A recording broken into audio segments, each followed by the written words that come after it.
آشنائی, شہادت ہے مطلوب و مقصود مومن, نہ مال غنیمت نہ کشور کشائی. پاکستان کے ایک ایسے ثبوت کو جس نے اپنی زندگی کو پاکستان کے لیے, پاکستانیت کے لیے, پاکستانی عوام کے لیے وقف کر رکھا ہے, ان کی آپ پوری بایوگرافی پہ غور کر کے دیکھیں, وہ ہمیشہ آپ کو وطن کے تحفظ کے لیے اور عوام کے تحفظ کے لیے نظر آتے ہیں. سینئر سیاستدان, سابق وفاقی وزیر اور موجودہ قومی اسمبلی کے ممبر, اور آج ہماری اس محفل کے صدر, آپ سب کی بھرپور تالیوں میں گزارش کروں گا جناب ڈاکٹر طارق فضل چودھری صاحب کی خدمت میں کہ تشریف لائیں اور اپنے خیالات کا اظہار کریں.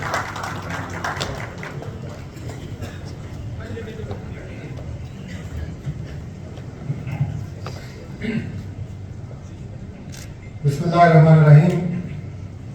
الحمدللہ رب العالمین, الصلاۃ والسلام علی خاتم النبیین. انتہائی قابل احترام جناب ظفر بختیاری صاحب, general secretary United business group, اور آج کی اس تقریب کے میزبان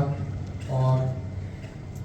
نوجوانوں کے لیے میں سمجھتا ہوں کہ ایک مشعل راہ اس پر آگے تھوڑی بات میں کروں گا. اسلام آباد chamber of commerce and industry کے پریزیڈنٹ حسن بختیاری صاحب, حاجی نعیم صاحب, ملک شبیر صاحب, جمشید شیخ صاحب, اس کے ساتھ اختر عباسی صاحب, جنرل سیکرٹری اپارا بلو ایریا کے صدر حاجی حسن صاحب, یوسف راجپوت صاحب, اور جتنے بھی یہاں پہ اسلام آباد کے مختلف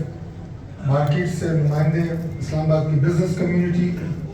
اسلام آباد کے چیمبر کے تمام ممبران, عہدیداران, یا شیخ ممبر ایگزیکٹو, اور تمام دوستوں کا, خواتین و حضرات, سب سے پہلے تو میں شکریہ ادا کرتا ہوں کہ آج ایک انتہائی اہم موضوع پہ آپ نے آج کی تقریب, کانفرنس, سیمینار منعقد کیا. بہت خوبصورت, بڑے مختصر انداز میں جتنے بھی یہاں پہ مقررین آئے انہوں نے آج کے موضوع کے حوالے سے گفتگو کی. سب سے پہلی بات جو بختیاری صاحب نے, جنہیں ہم عزت اور احترام سے بابا اسلام آباد کہتے ہیں, اسلام آباد کے ایشوز, مسائل, بزنس کمیونٹی, سٹیزنس کے مسائل کی جو ان کی کنٹریبیوشن ہے وہ کسی سے جھکی چھپی نہیں ہے. جو انہوں نے بات کی, میں اپنی بات کا آغاز وہاں سے کروں گا کہ سب سے پہلے پاکستان, اس لیے کہ آج ہم جس جگہ پہ بھی کھڑے ہیں, اللہ تعالیٰ نے ہمیں یہ عزت, یہ پوزیشن پاکستان کی وجہ سے دی ہے. پاکستان ہے تو ہم سب ہیں, ہماری شناخت ہے, ہماری پہچان ہے, ہمارے کاروبار ہیں, ہماری زندگی کے اندر خوشیاں ہیں,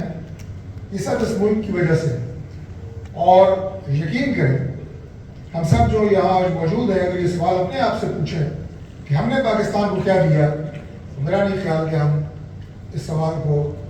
جسٹیفائی کر سکیں گے. ان بزرگوں کی جنہوں نے پاکستان بننے کے لیے بے شمار قربانیاں دی,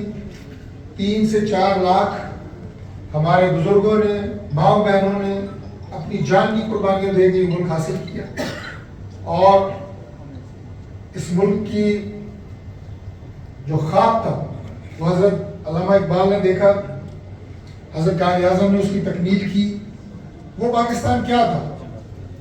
کہ وہ پاکستان حضرت علامہ اقبال نے جس کی خواب دیکھی کہ آج ہم اس پاکستان کی نمائندگی کر رہے ہیں. میں سمجھتا ہوں کہ پاکستان آج جس شکل میں موجود ہے وہ نہیں تھا جو حضرت قائد اعظم نے جس کی تخلیق کی. اس کی وجہ یہ ہے